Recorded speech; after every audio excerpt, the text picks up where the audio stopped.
A police officer with deep-seated racial bias detained a black man in the park, convinced he was a criminal.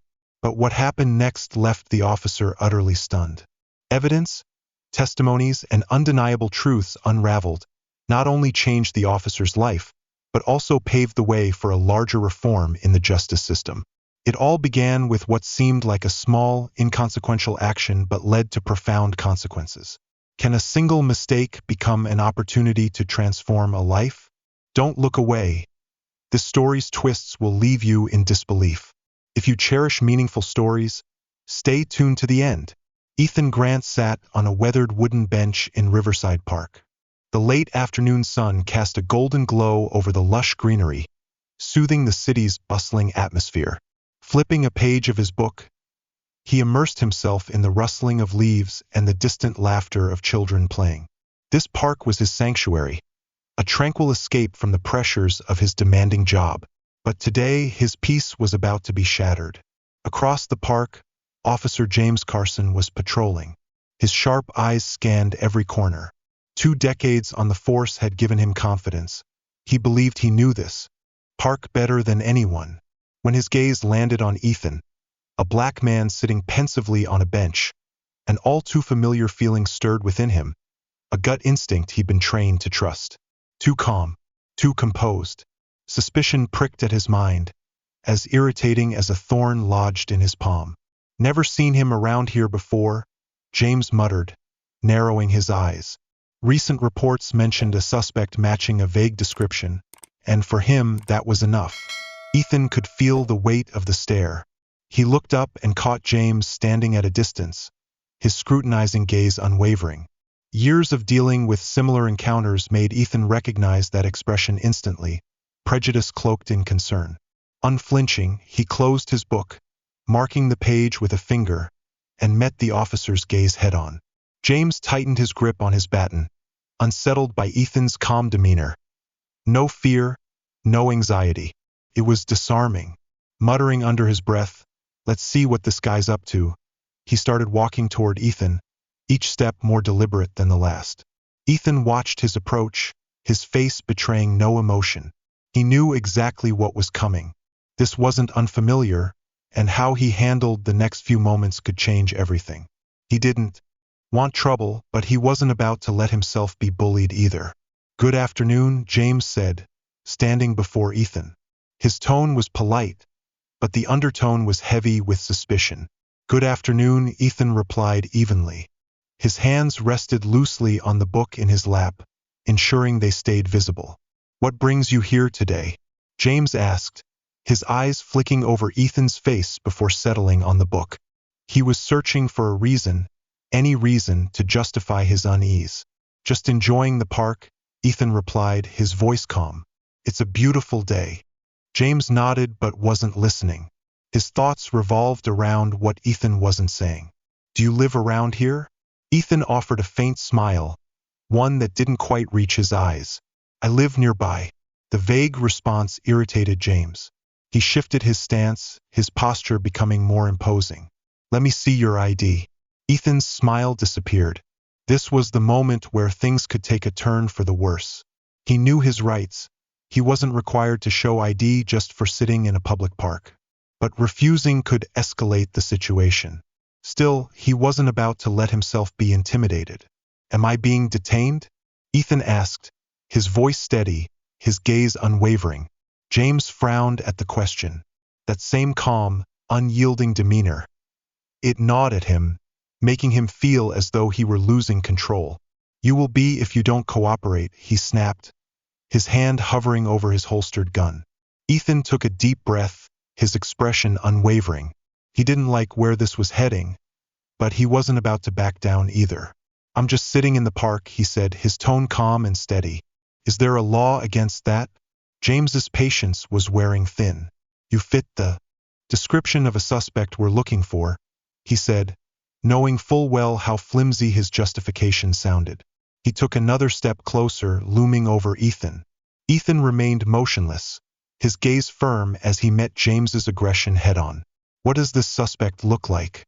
Ethan asked, his voice low and even. James clenched his teeth. He didn't have a convincing answer, and he knew it. But admitting that would mean relinquishing control, something he wasn't willing to do. "Don't get smart with me," he snapped. "Show me your ID." For a moment, the two men locked eyes, the tension between them palpable. Ethan knew he could push back, assert his rights, but he also understood that doing so could escalate an already precarious situation. Deciding on a temporary concession, he chose to comply.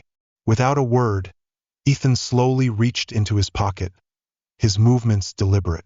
He pulled out his wallet and handed over his ID. James snatched it from his hand. Suspicion etched on his face as his eyes scanned the name on the card. But the name meant nothing to him, it didn't matter. In his mind, the narrative was already set. "Stand up," James ordered, stepping back to create distance. Ethan took another deep breath, suppressing a sigh of frustration, and stood up from the bench slowly. He kept his hands visible, unwilling to give James any excuse to claim he felt threatened. "Turn around," James commanded, pulling handcuffs from his belt.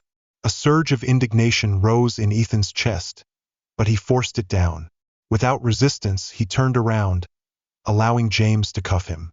The sharp clicks of the metal echoed in his ears, and the murmurs of onlookers suddenly became sharper. He could feel their eyes on him, but he stayed calm, knowing that losing control would only worsen the situation. As James tightened the cuffs around Ethan's wrists, a flicker of doubt crossed his mind. Something about this didn't feel right, but his pride wouldn't let him stop. Grasping Ethan's arm, he led him toward the patrol car parked nearby. Ethan walked in silence, his mind already racing through the possibilities of what might come next. He wasn't worried about his innocence. He knew the truth would come to light, but a deep weariness settled over him. It wasn't just this incident. It was the persistent reality that no matter how much he accomplished, he would still be seen as just another black man by people like James. At the car, James opened the back door and guided Ethan inside. Sitting down, Ethan felt the cold metal of the cuffs bite into his wrists. He stared out the window, watching the trees blur past as the car pulled away from the park. One question echoed in his mind. Why does it have to be this way? The soft hum of the engine filled the silence as James gripped the steering wheel tightly, his knuckles turning white. His thoughts churned, replaying the events in his head. He didn't like the way Ethan had looked at him, calm, unafraid, as if he knew something James didn't. It unsettled him, made him question his instincts, but his pride wouldn't let him admit that. In the back seat, Ethan sat still, his hands cuffed behind him. The streets blurred past the window, but he paid them no mind. His focus was on what lay ahead. He understood the system, knew how quickly things could spiral if he wasn't careful. But he also knew the power he held, the kind of power James was completely unaware of. As they neared the station, James glanced at Ethan through the rearview mirror. "What were you really doing in the park?" he asked, his voice laced with suspicion. Ethan stared into the rearview mirror, his expression impassive. "I told you I was just reading a book," he said calmly. James smirked. "Someone like you? Just sitting and reading a book? Do you really think I'd believe that?" Ethan raised an eyebrow slightly. "Someone like me?" he repeated evenly. James hesitated for a moment, realizing his slip. But instead of acknowledging it, he brushed it aside and pressed on. "You don't strike me as the kind of person who spends an afternoon in the park reading," he said, attempting to justify his actions. Ethan didn't reply immediately. The silence stretched, thickening the tension in the car. Finally, he spoke, his tone icy. "And what exactly does someone like me look like, officer?" James didn't answer. He knew exactly what he had implied, knew how it sounded. But admitting it, either to Ethan or himself, was not an option. Instead, he focused on driving, his frustration mounting as Ethan maintained his unnerving calm. The car pulled into the parking lot of the police station. James stepped out first, opening the back door and pulling Ethan out. The handcuffs still dug into Ethan's wrists as they walked toward the station. James's thoughts raced. He needed to decide what to do next because nothing about the situation was unfolding as he'd expected. The suspect was supposed to be scared, compliant, not calmly challenging him with every look, every word. Inside, the station buzzed with its usual activity. Ringing phones, officers bustling about, the faint hum of keyboards clacking. James led Ethan down the main hallway, ignoring the curious glances from his colleagues. He wasn't ready to explain, not yet, not until he figured out his next move. At the processing desk, James motioned for Ethan to stand beside it. A young officer named Jenkins looked up, surprised to see James bringing someone in. "What's this?" Jenkins asked, his eyes flicking to Ethan and then back to James. "Caught him acting suspicious in the park," James said curtly, handing over Ethan's ID. He wasn't about to admit he didn't have a solid reason for the arrest. Jenkins studied the ID, a flicker of recognition passing over his face before he quickly masked it and nodded, turning to his computer. Ethan noticed that brief hesitation, tucking it away as an important detail. Someone in this station knew who he was. "Captain Bennett is in her office," Jenkins said, his tone neutral as he handed the ID back to James. "You might want to take him to her." James stiffened slightly. Captain Laura Bennett had a reputation for being firm but fair, and she was meticulous about following protocol. He hadn't intended to involve her this early, but now he had little choice. "Fine," James said, his voice tight. Turning to Ethan, he grabbed his arm firmly. "Let's go." Ethan walked alongside James, his face unreadable. As they approached Captain Bennett's office, he could sense the tension in James's stride, the subtle unease the officer was trying to conceal. A small crack in the armor, and Ethan silently took note. James knocked on the door, then opened it at Bennett's invitation. The office was orderly, with a large desk at its center and shelves lined with neatly arranged files and books. Captain Bennett, a woman in her early 40s with sharp eyes and an air of authority, looked up from a stack of paperwork as they entered. "Officer Carson," she said evenly. "What's this about?" James stepped forward, pulling Ethan into the room. "Caught him in the park, Captain. Suspicious behavior, refusing to cooperate when I asked for his ID." Captain Bennett's gaze shifted to Ethan. For a brief moment, recognition flashed in her eyes, just as it had with Jenkins, but she quickly masked it, her expression returning to one of professional detachment. "Is that so?" she said, her tone neutral. Ethan met her gaze, noting the familiarity in her eyes. He could tell she knew who he was, but she was playing it carefully, waiting to see how James would handle the situation. "That's correct," James continued, oblivious to the silent exchange between the two. "I brought him in for questioning." Captain Bennett nodded slowly, her eyes narrowing slightly. "I understand. But do you have any legitimate reason to detain him?" James hesitated, feeling the ground beneath him start to give way. "He was uncooperative, Captain," he repeated, though his voice lacked its usual conviction. Captain Bennett leaned back in her chair, her gaze fixed on James. "Officer Carson, step outside for a moment. I'd like to speak with Mr. Davis alone." James blinked, surprised by the request, but the firmness in Bennett's voice left no room for argument. "Step out, Carson," she repeated, her tone sharper, cutting off any chance of objection. Reluctantly, James released Ethan's arm and exited the office, closing the door behind him. The moment the door shut, Captain Bennett's demeanor softened. "Mr. Davis," she said calmly, "I apologize for this misunderstanding." Ethan gave a faint smile, one that didn't quite reach his eyes. "No need to apologize, Captain. You're just doing your job." Bennett sighed, her gaze flicking to the closed door. "I know who you are, but I wanted to keep that to myself while addressing the situation. I need to handle this delicately." Ethan nodded. "I understand. I'm not here to cause trouble. I just want to ensure this is resolved the right way." "It will be," Bennett assured him. "I'll speak with Officer Carson and handle the matter. But I must ask, why didn't you tell him who you were from the beginning?" Ethan's smile faded, replaced by a more serious expression. "Because it shouldn't matter, Captain. My identity shouldn't be the reason he chooses to respect me." Bennett was silent for a moment, considering his words, before nodding slightly. "You're right. It shouldn't matter. But, unfortunately, to some people it does." The room fell into a heavy silence, the weight of the moment settling between them. Finally, Bennett stood. "I'll call Officer Carson back in. We'll resolve this." Ethan nodded, watching as she walked to the door and opened it. James stepped inside, his expression guarded, sensing that something had shifted but unsure of what. He glanced at Ethan, who stood calmly, waiting. "Mr. Grant is not the person you're looking for," Bennett stated firmly, her tone brooking no argument. "Release him immediately." James froze, taking a few seconds to process her words. "But, Captain—" "Immediately, Carson," Bennett repeated, her voice resolute. James hesitated, then reluctantly pulled out his keys. His hands trembled slightly as he unlocked the cuffs around Ethan's wrists.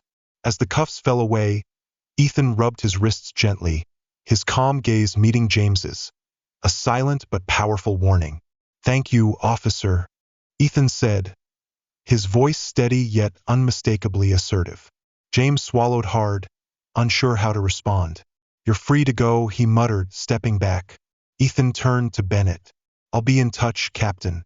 We have more to discuss." Bennett nodded, understanding the gravity of his words. "I'll look forward to it, Mr. Davis." With that, Ethan walked out of the office, leaving James standing there, a heavy weight settling in his chest. The confrontation was over, but its repercussions were just beginning. The stillness of the precinct brought both relief and unease. James Carson sat motionless, his mind spinning with chaotic thoughts. He knew he had made a mistake, but the full magnitude of it lingered just beyond his grasp, like a shadow on the edge of his awareness. The sound of footsteps in the hallway pulled him from his reverie. Looking up, he saw Captain Bennett approaching his desk, her expression stern. "Into my office."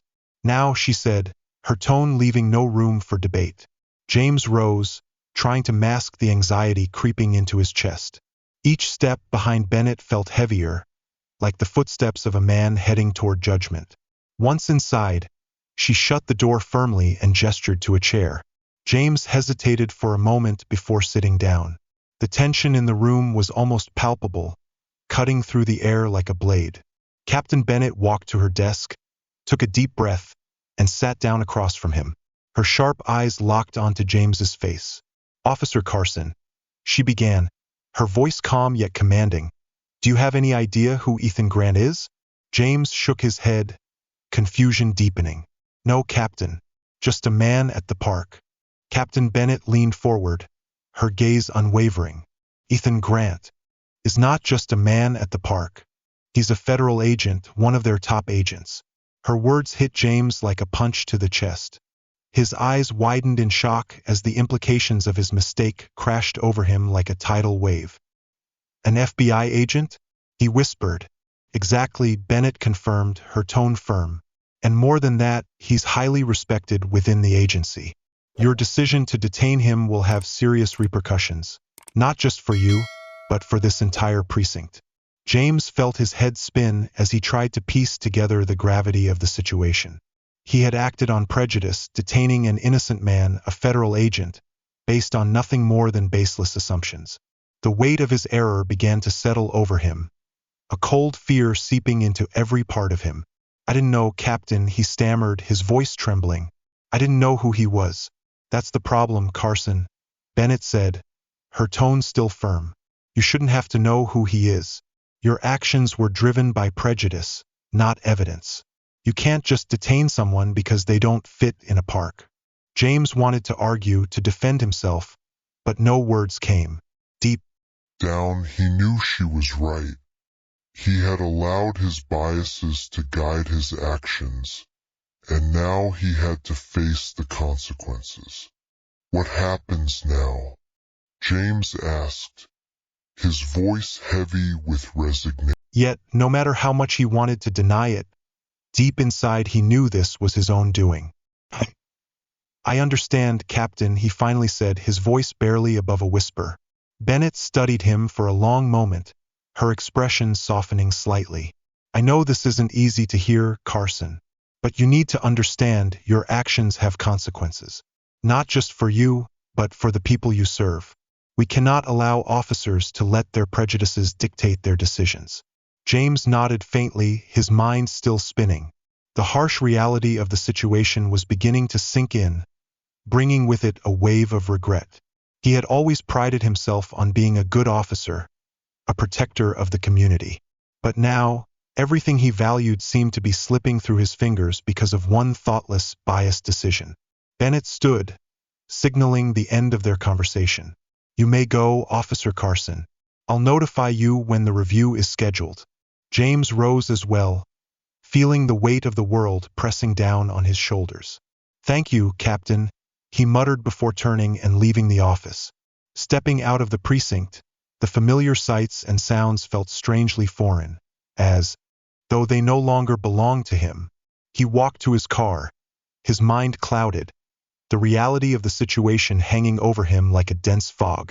For 2 decades he had been a cop, but now he didn't know who he would be without the badge. The thought of losing his job, of being branded a failure, filled him with dread.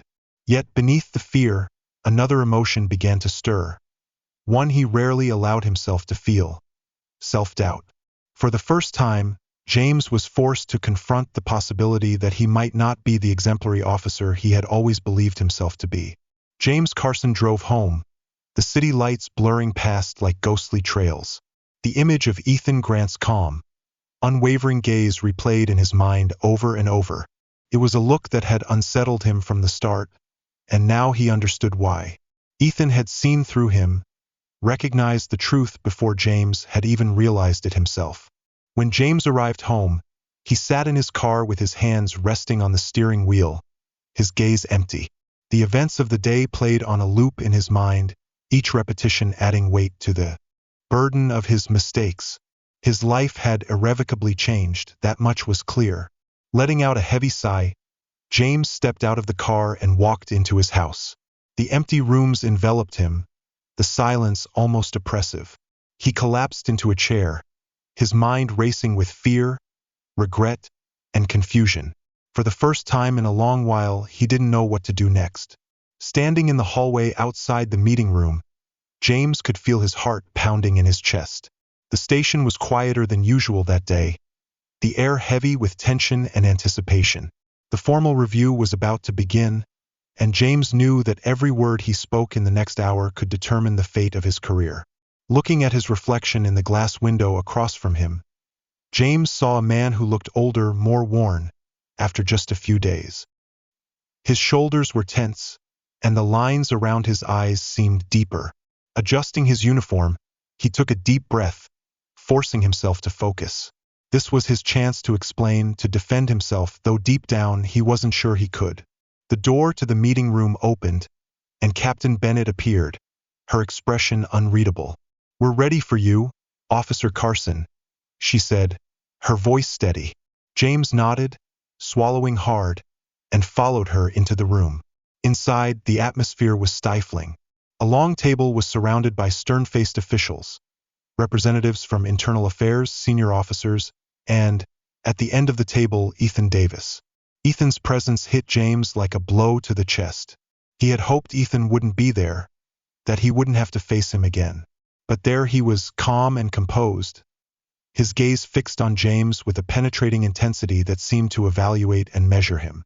It was the same calm, unwavering gaze, but this time, there was an added air of authority that made James feel smaller than ever. Captain Bennett took her seat at the head of the table and gestured for James to sit across from her. He complied, trying to ignore the sweat building on his palms. The room fell silent, the tension thick enough to cut. "Officer Carson," Captain Bennett began, her tone formal, "this review is to assess the appropriateness of your actions in detaining Mr. Ethan Davis. We will examine the events leading up to the detention, your conduct during the incident, and the consequences that followed. Do you understand the importance of this proceeding?" "Yes, Captain," James replied, his voice low but steady. He stole a quick glance at Ethan, who continued to watch him intently, before refocusing on Bennett. "Good," Bennett nodded. "Let's start with your account of the incident. According to your report, You detained Mr. Davis because you believed he matched the description of a suspect in a series of recent robberies. Is that correct? James nodded. Yes, Captain. I saw him in the park, and he matched the description: tall, black, mid-40s. He was behaving suspiciously, so I approached him.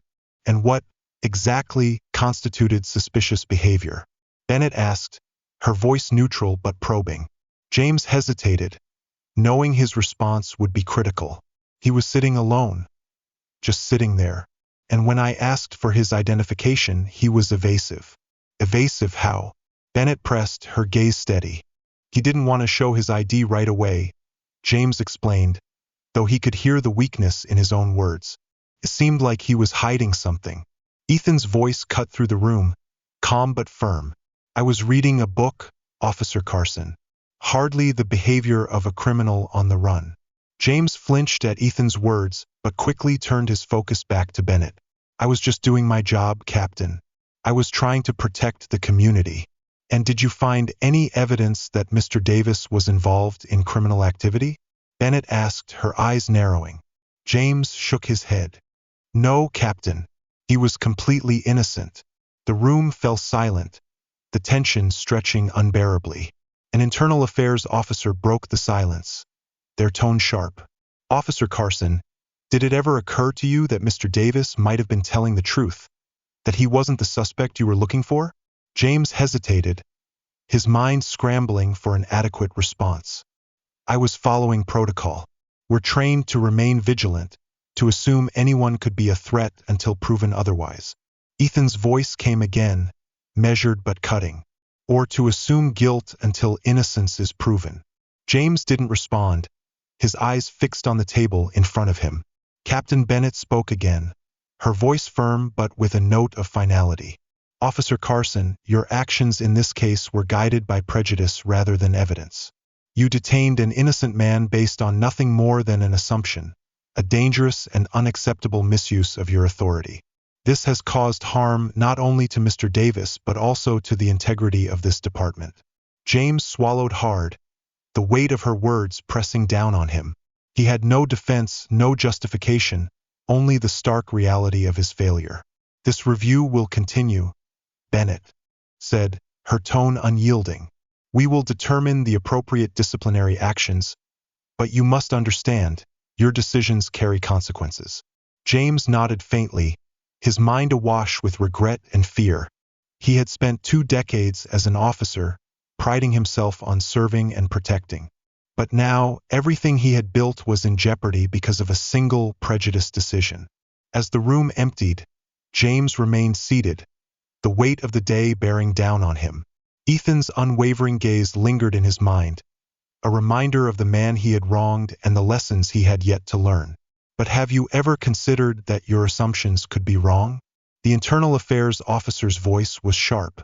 Do you think your actions may have been influenced by factors outside protocol? James's throat tightened.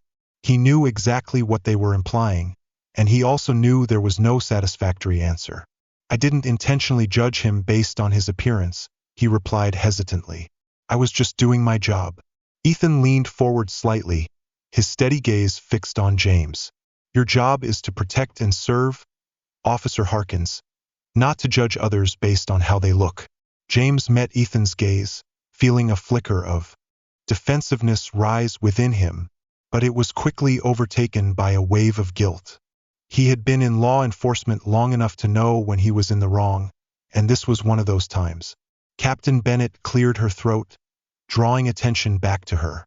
Officer Harkins, this review is not just to clarify what happened that day, but to evaluate the mindset behind your actions. We need to ensure that every officer in this precinct upholds the values of fairness and integrity. This isn't just about you, it's about the honor of the entire force. James felt a sinking sensation in his stomach. This wasn't just about whether he had made a mistake. It was about whether he deserved to continue wearing the badge. The weight of that realization hit him like a blow, leaving him momentarily speechless. I understand, Captain, James finally whispered, his voice low but sincere. I didn't want this to happen. He trailed off, his words catching in his throat. Captain Bennett's tone softened slightly, but her words remained firm. We all make mistakes, Harkins. But how we respond to those mistakes defines who we are. You need to think long and hard about the kind of officer you want to be. The room fell silent, heavy with tension and introspection. After a moment, Ethan spoke, his voice calm but commanding. Captain Bennett, may I say something? Bennett nodded. Of course, Mr. Davis. Ethan stood, and his presence immediately commanded the room's attention. He looked directly at James, his expression serious but devoid of malice. I understand that being a police officer is a difficult job. The pressure is constant, and sometimes that pressure leads to poor decisions. But we cannot let those decisions go unchecked. This is not just about holding Officer Harkins accountable. It's about ensuring that something like this doesn't happen again.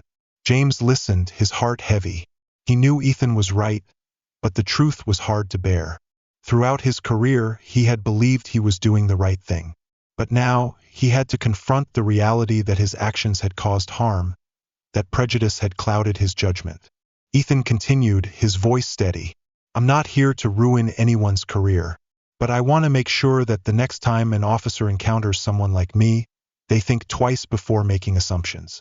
This is an opportunity for change, and I hope this precinct takes it seriously. Captain Bennett nodded, her expression thoughtful. Thank you, Mr. Davis. Your input has been noted. Ethan sat down, his gaze still fixed on James.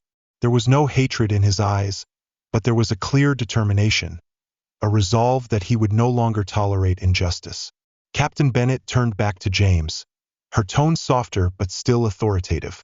Officer Harkins, you will remain on temporary suspension as we continue our review. I suggest you use this time to reflect on what has been said here today. We will reconvene in a few days to discuss the next steps. James nodded, feeling numb under the weight of everything that had transpired. Yes, Captain, he said quietly. The meeting adjourned. As the officials filed out of the room one by one, James remained seated, his mind racing. He had come here hoping to defend himself, to justify his actions. But now all he could think about was how wrong he had been. That realization hit him like a cold, hard truth he couldn't escape. When the last person left, James stood, each movement weighed down by his thoughts. He glanced at Ethan one final time. For a moment their eyes met. In Ethan's gaze, there was no hostility, only a quiet resolve, a certainty that justice would prevail. James turned away, unable to hold Ethan's gaze any longer. He knew he had much to reflect on, much to accept. And as he stepped out of the meeting room, the weight of his actions and their consequences loomed over him like a dark cloud. The evidence against James was becoming increasingly clear. Witnesses who had been present at the park during the incident recounted the events with striking consistency. They described how James had approached Ethan Grant with a presumption of guilt, showing no hesitation and making no effort to de-escalate the situation. Captain Bennett sat at her desk, reviewing the report once more. She had watched the body camera footage from James several times, and each viewing left her more unsettled. In the video, James's tone, demeanor, and body language unmistakably reflected the bias he had carried from the moment he laid eyes on Ethan. The aggression in his approach, the dismissal of Ethan's explanations, and the force used during the arrest were all evident, indisputable. A knock on the door pulled Bennett from her thoughts. Looking up, she saw Detective Harper, who had been assisting with the investigation, standing in the doorway. I've just finished collecting the final witness statements, Harper said, holding a file, and I've scheduled an interview with Ethan Grant for this afternoon. Thank you, Harper, Bennett replied, taking the file. What's the status? Harper sighed, running a hand through his graying hair. Doesn't look good, Captain. Most of the witnesses gave detailed accounts, and from what I've seen, the body cam footage aligns with their descriptions. Bennett nodded, her expression thoughtful. That's what I feared. Should we call James in for further questioning? Yes, Captain. Perhaps he'll be more forthcoming this time, Harper suggested. All right, let's see if he's ready to tell the truth, Bennett said, leaning back in her chair. Harper left the office, leaving Bennett alone with the file. She opened it and began reading the newly collected witness statements. They all painted the same picture. James had been aggressive from the outset, while Ethan had tried to de-escalate the situation. But James hadn't listened. When Bennett finished, a deep unease settled over her. She had worked with James for years. He had always been a steady, reliable officer. But this incident had revealed a side of him she hadn't seen before. A few hours later, another knock sounded at the door. Harper entered, leading James into the room. "Come in, Harkins," Bennett said, keeping her tone neutral. James looked exhausted, dark circles under his eyes betraying his lack of sleep. He sat down across from Bennett, his gaze briefly flickering to Harper before dropping to the floor. "We're going to revisit the details of that day," Bennett said, leaning forward. "I need you to be completely honest with us. This is your chance to explain your side of the story." James nodded, though his expression was tense. "I understand, Captain." Bennett glanced at Harper, signaling him to begin. "Brian, tell us what you were thinking when you first saw Ethan Grant at the park," Harper said. James hesitated, his eyes darting as though searching for the right words. I saw a man who matched the description of the suspect we were looking for. It was a tense situation, and I had to make a quick decision." "And what made you certain he was the suspect?" Harper pressed, his tone calm but pointed. "He fit the description," James repeated, his tone defensive. "We were looking for a black man of that build. He was acting suspiciously, like he was trying to hide something." Bennett listened, noting the tension in James's voice, the sense that he was grasping at straws to justify his actions. "Brian," she said, her tone sharpening, "the witness statements and the body camera footage tell a different story. They show that Ethan Grant was cooperative, that he tried to explain who he was, but you didn't listen." James shifted uncomfortably in his seat, his unease plain on his face. "He was trying to mislead me, to stall for time. I was just following my training, Captain." "Your training?" Bennett repeated, her voice growing colder. "Brian, your training does not permit you to act on racial bias. It doesn't justify escalating a situation unnecessarily." James opened his mouth to respond, but Bennett raised a hand to stop him. "Listen to me, Brian. I'm not here to argue with you. I need the truth. The evidence we've gathered does not support you. It shows that you allowed your biases to dictate your actions, leading to an unjust arrest." The room fell into silence as James tried to process her words. Finally, he spoke, his voice low and strained. "I didn't mean for this to happen. I was just trying to do my job." Bennett sighed, her expression softening slightly. "I understand, Brian. But your intentions. Don't change the consequences of your actions. This isn't just about you. Your actions reflect on the entire force and affect the people we are sworn to protect." Before James could respond, there was a knock at the door. Harper stood to open it, allowing Ethan Grant to enter. He walked in with calm, measured steps, his demeanor composed. "Thank you for coming," Bennett said, standing to shake Ethan's hand. Ethan gave a slight nod, his expression neutral. "I'm happy to, Captain." Bennett gestured to a chair, inviting Ethan to sit, then turned back to James. "Brian, we're going to hear from Mr. Davis now. I want you to listen carefully." James nodded, though he avoided meeting Ethan's eyes. Ethan's voice was steady as he began recounting the incident. "I was at the park, enjoying my day off, when Officer Harkins approached me. From the very beginning, he was aggressive, demanding my identification and interrogating me as though I had committed a crime. I tried to explain that I was an FBI agent, that this was a misunderstanding. But he didn't listen. He handcuffed me, pushed me to the ground, and treated me like a criminal." James flinched slightly at Ethan's words but remained silent, his gaze fixed on the table in front of him. Harper pressed on, his tone calm but probing. "Mr. Davis, do you believe Officer Harkins's actions were influenced by the color of your skin?" Ethan didn't hesitate. "Absolutely. I saw it in his eyes, in the way he looked at me, in the assumptions he carried before I even had a chance to explain myself. I've dealt with this kind of thing before, but it feels different when it comes from someone who's supposed to protect and serve." Bennett noticed the impact of Ethan's words on James. His shoulders slumped slightly, and his body seemed to shrink into itself. Still, James said nothing. "Mr. Davis, thank you for your honesty," Bennett said, her tone sincere. Ethan nodded and stood, preparing to leave. As he reached the door, he paused and turned back to James. "I don't hold any personal resentment against you, Officer Harkins.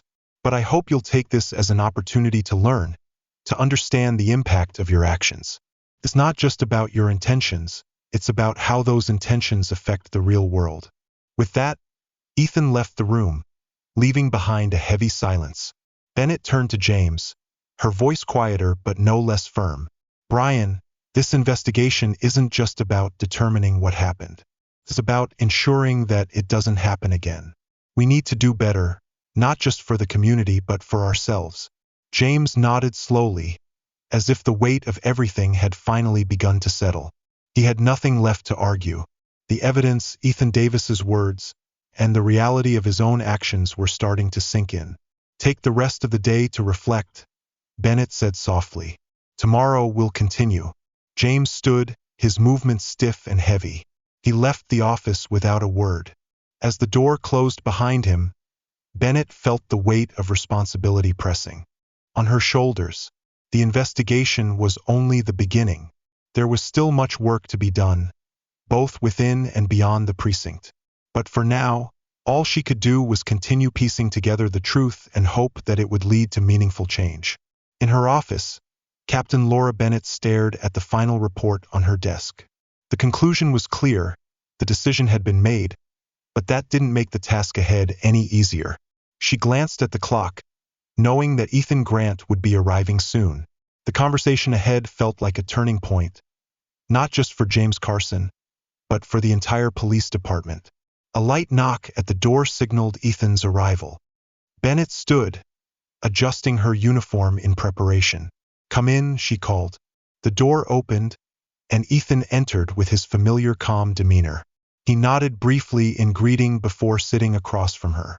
"Thank you for coming, Mr. Davis," Bennett began, sitting down as well. "Of course," Ethan replied, his tone steady.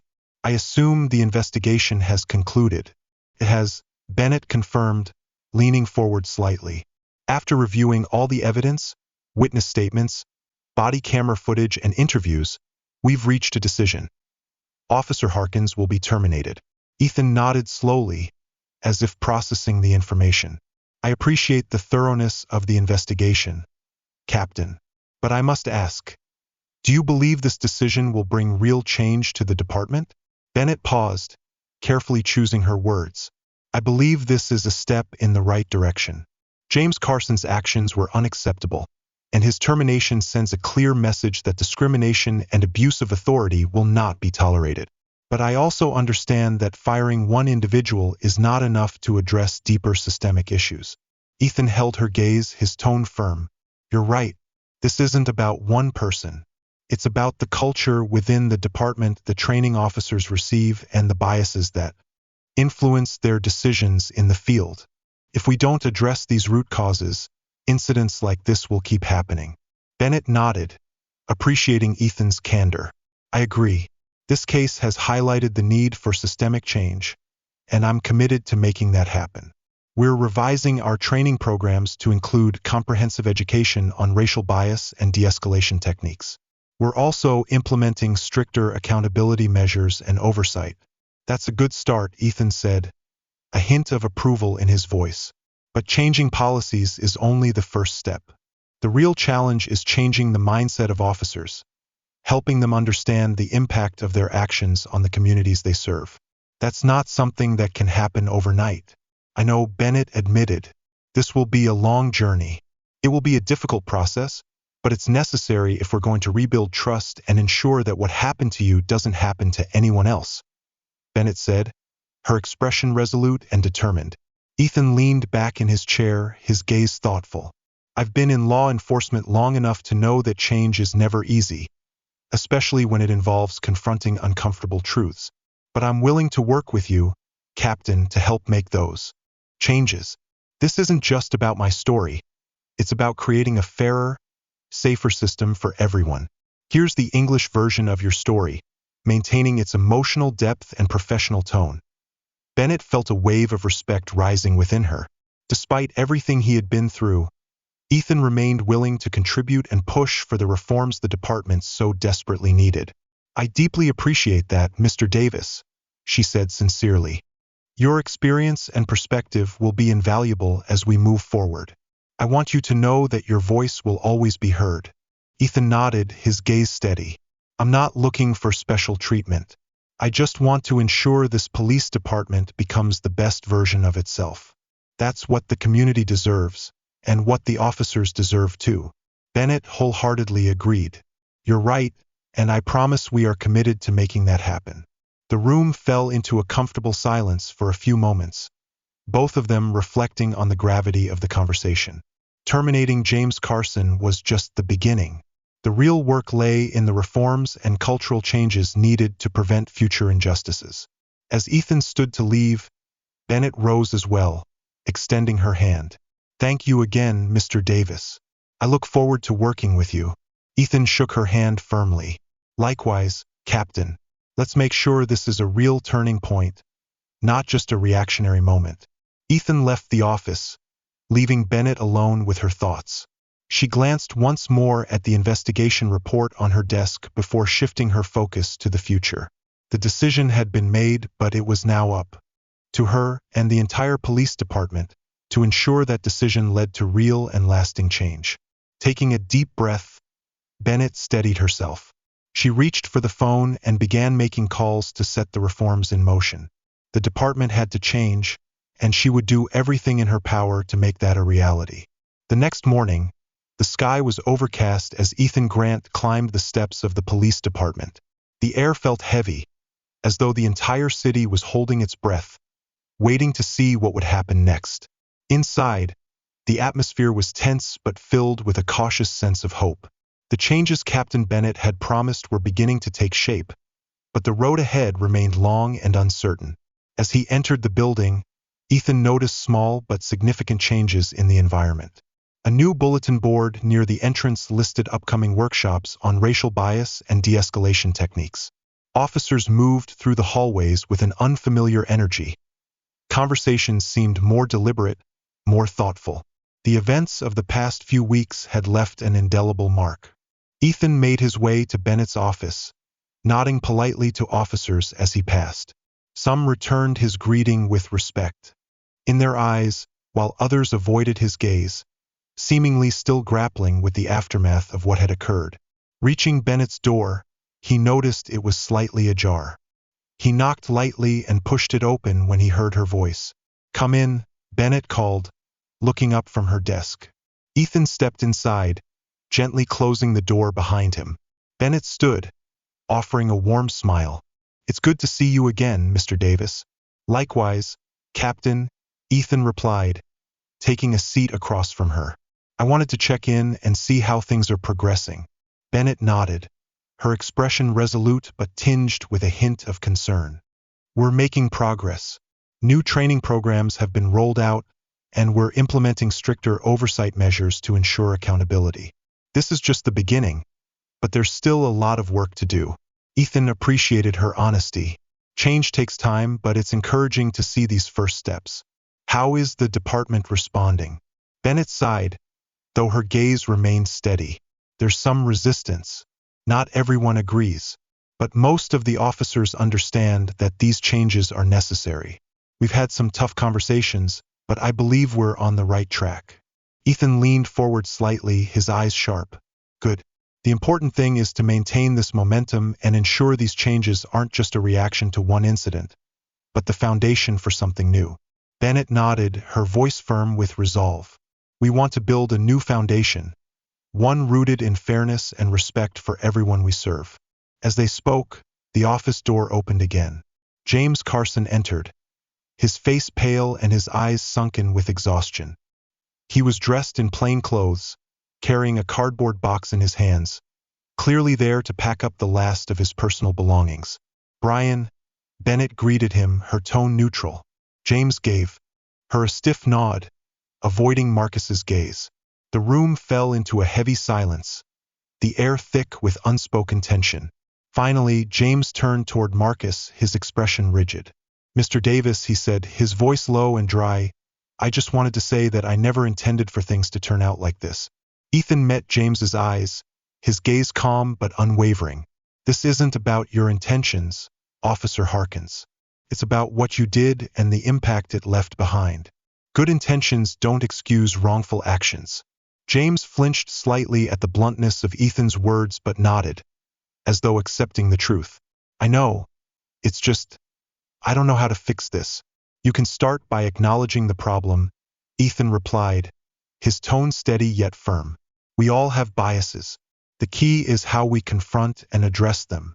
You have the opportunity to learn from this and become a better person." James's shoulders sagged slightly, as though the weight of the situation was pressing down on him. He turned to Bennett, his voice barely above a whisper. "So, this is the end?" Bennett's expression softened, her gaze empathetic. "Doesn't have to be, Brian. You can still choose to grow from this mistake, to change your life. But that decision is up to you." James stood silent for a moment, seemingly reflecting on her words. Finally, he gave a short nod. "I'll think about it." He paused, then added, "Good luck, Captain. And to you as well, Mr. Davis." With that, James turned and walked out of the room, the door clicking softly shut behind him. Bennett and Ethan watched him go in silence, both lost in thought. After a moment, Ethan broke the quiet. "Do you think he'll be okay?" Bennett sighed, leaning back in her chair. "I hope so, but that's no longer in our hands. All we can do now is focus on the work ahead." Ethan nodded in agreement. "And there's a lot of work to do." They sat in silence for a while, the weight of their earlier conversation lingering in the room. Eventually, Ethan stood and extended his hand to Bennett. "Thank you for everything, Captain. I truly appreciate your commitment to making things right." Bennett shook his hand firmly, her gaze resolute. "Thank you, Mr. Davis. Your involvement has been invaluable. We're on the same side in this fight." Ethan nodded and left the office, walking through the precinct one last time. As he moved down the hallway, he felt the eyes of officers following him. Some gazes were curious, others contemplative. He knew that change wouldn't come easily, but he also knew it was necessary. Stepping outside, the cool morning air hit his face. Ethan took a deep breath, feeling a renewed sense of determination settle in his chest. The road ahead would be challenging, but he was ready to continue the fight for justice. This was only the beginning, and he was committed to seeing it through to the end. Ethan walked away from the precinct, his mind already turning to the next steps in his journey. There was still so much to be done, but for the first time in a long while he felt a spark of hope. Change was coming, and he was determined to help lead the way step by step. This story is a powerful reminder of the strength found in acknowledging mistakes, the courage to change, and the importance of justice. If you were in Brian's position, what would you do to make amends? Have you ever faced an opportunity to change your life or help someone else do the same? Share your story in the comments. Your voice could inspire others. If this story resonated with you, don't forget to share it with friends and family to spread the message of empathy, fairness, and positive reform. Thank you for staying with us until the end. Stay tuned for more profound and meaningful stories. May you find peace and strength on your journey.